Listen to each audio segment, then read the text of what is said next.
دنیا میں بہت سی شادیاں ہوئی اور آپ نے بھی اپنی زندگی میں بہت ساری شادیوں میں شرکت کی ہوگی، لیکن اسلامی تاریخ میں ایک ایسی شادی بھی ہوئی ہے کہ جس میں دولہا بننے کی خواہش ہر ایک بڑے صحابی کی تھی۔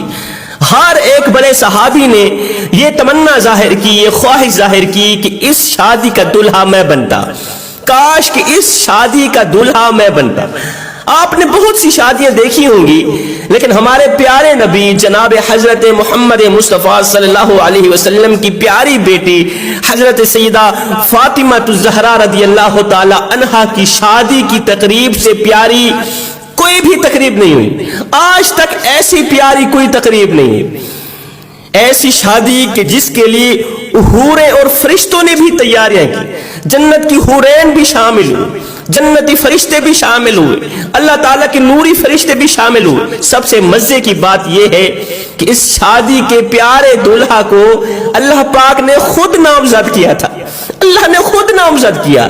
دولہے کا نام کون سا ہے؟ حضرت سیدنا علی المرتضیٰ شیر خدا کرم اللہ وجہ الکریم، اور دلہن سیدہ فاطمہ الزہرا سلام اللہ علیہ۔ خدا کی قسم دنیا بھر میں ایسی کوئی شادی نہیں گزری ہوگی، کوئی شادی نہیں گزری ہوگی۔ سیدہ فاطمہ الزہرا جب سن بلوغت کو پہنچی تو آپ کا رشتہ لے کر بہت سے جلیل القدر صحابی حضور پاک صلی اللہ علیہ وسلم کے پاس تشریف لائے، لیکن حضور نے سبھی کو ایک ہی جملہ ارشاد فرمایا، ایک ہی جواب ارشاد فرمایا کہ مجھے اس معاملے میں اللہ پاک کے حکم کا انتظار ہے۔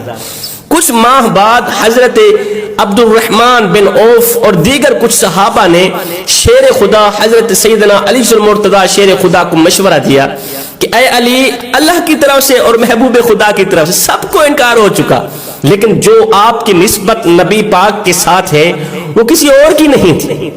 حضرت سیدنا علی المرتضیٰ شیر خدا کرم اللہ وجہ الکریم رسول اللہ کی خدمت میں گئے، خدمت میں حاضر ہوئے۔ اتنی دیر میں اللہ کے محبوب نے فرمایا اے علی، آج تمہارا آنا کیا فاطمہ کے رشتے کے لیے؟ اللہ کے رسول نے خود ہی پوچھ لیا، فرمانے لگے جی حضور، جی یا رسول اللہ۔ آقا علیہ الصلوۃ والسلام نے فرمایا کہ مجھے حضرت جبریل نے پہلے ہی خبر دے دی، پہلے ہی خبر دے دی، اللہ کی طرف سے آرڈر ہوا، اللہ کی طرف سے حکم آیا ہے۔ آپ صلی اللہ علیہ وسلم نے حضرت علی کی درخواست قبول فرمائی اور ارشاد فرمایا اے علی، گھریلو ضروریات کی کوئی چیز تمہارے پاس ہے جسے تم وسیلہ بناؤ، حق مہر میں دو۔ حضرت علی رضی اللہ تعالی عنہ نے فرمایا میرے پاس ایک تلوار ہے، ایک اونٹ ہے اور ایک زرہ ہے۔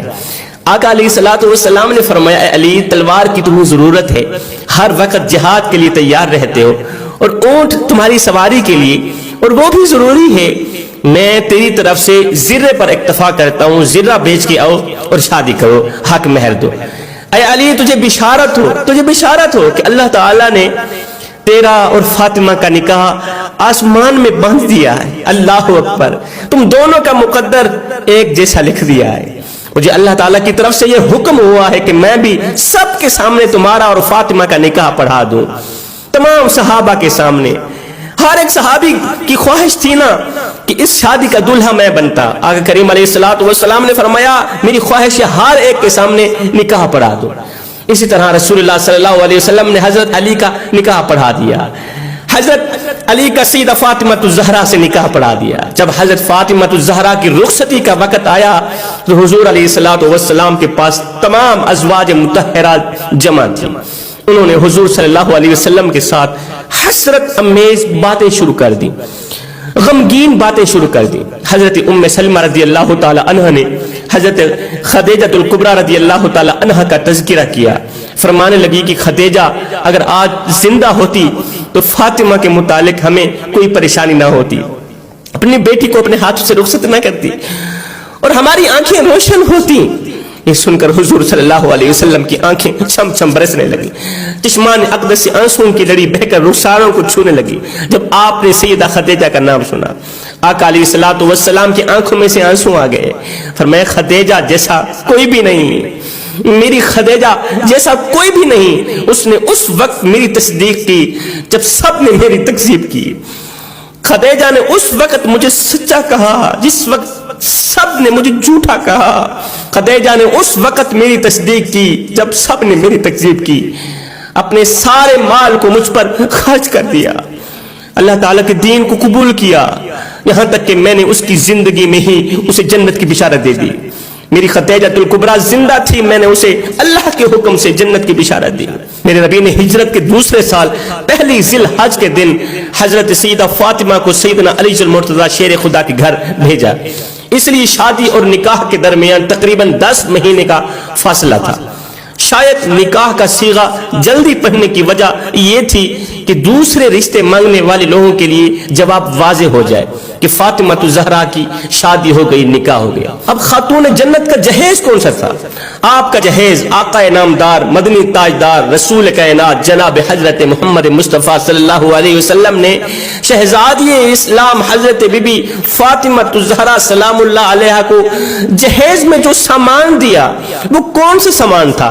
کیا کوئی 10 تولے زیور تھے، سونا تھا، چاندی تھی، یا کوئی 2-4 ٹرک جہیز کے تھے؟ ہرگز نہیں۔ ایک کمبل چمڑے کا گدا، ایک کمبل دوسرا چمڑے کا گدا جس میں روئی کی جگہ کھجور کی چھال بھری ہوئی تھی، ایک کمبل دوسرا چمڑے کا گدا، اور ایک مشک، 2 چکیاں، 2 مٹی کے گھڑے۔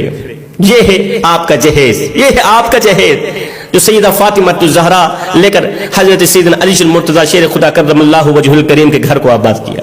آج کل کی عورتیں کہتی ہیں جی بچے زیادہ ہیں، قرآن پڑھنے کا وقت نہیں ملتا، نماز پڑھنے کا وقت نہیں ملتا، عبادت کرنے کا وقت نہیں ملتا، بچے زیادہ ہیں، کام کاج بہت زیادہ، گھر کے کام کریں یا نماز پڑھیں، گھر کے کام کریں یا قرآن پڑھیں۔ میں کہتا ہوں اے اسلام کی مقدس شہزادیوں، آؤ میں تمہیں سیدہ فاطمہ الزہرا کی چوکھٹ پر لے چلتا ہوں۔ وہ سیدہ فاطمہ الزہرا پورا دن کام کرتی ہے، پورا دن جہیز میں بابا نے جو چکی دی تھی پورا دن چکی پیستی ہے۔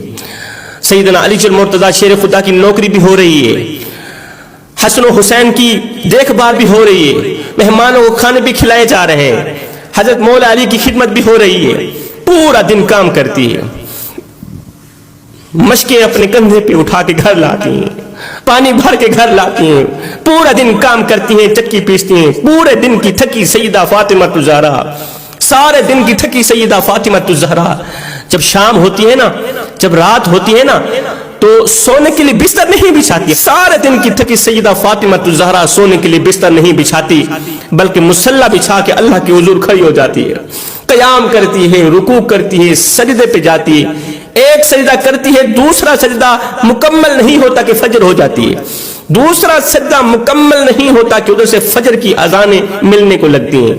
سیدہ فاطمہ الزہرا سجدے میں پڑی، جب فجر کی اذان کی آواز سنتی ہے تو رو پڑتی ہے، رو کر کہتی ہے مالک تیری راتیں اتنی چھوٹی ہیں کہ تیری بندی کا ذوق بندگی بھی پورا نہیں ہوتا، مالک ایک رات تو اتنی بڑی بنا دے کہ تیرے محمد کی بیٹی رج رج کے تجھے سجدہ تو کر سکے، تیرے محمد کی بیٹی رج رج کے تیری عبادت تو کر سکے۔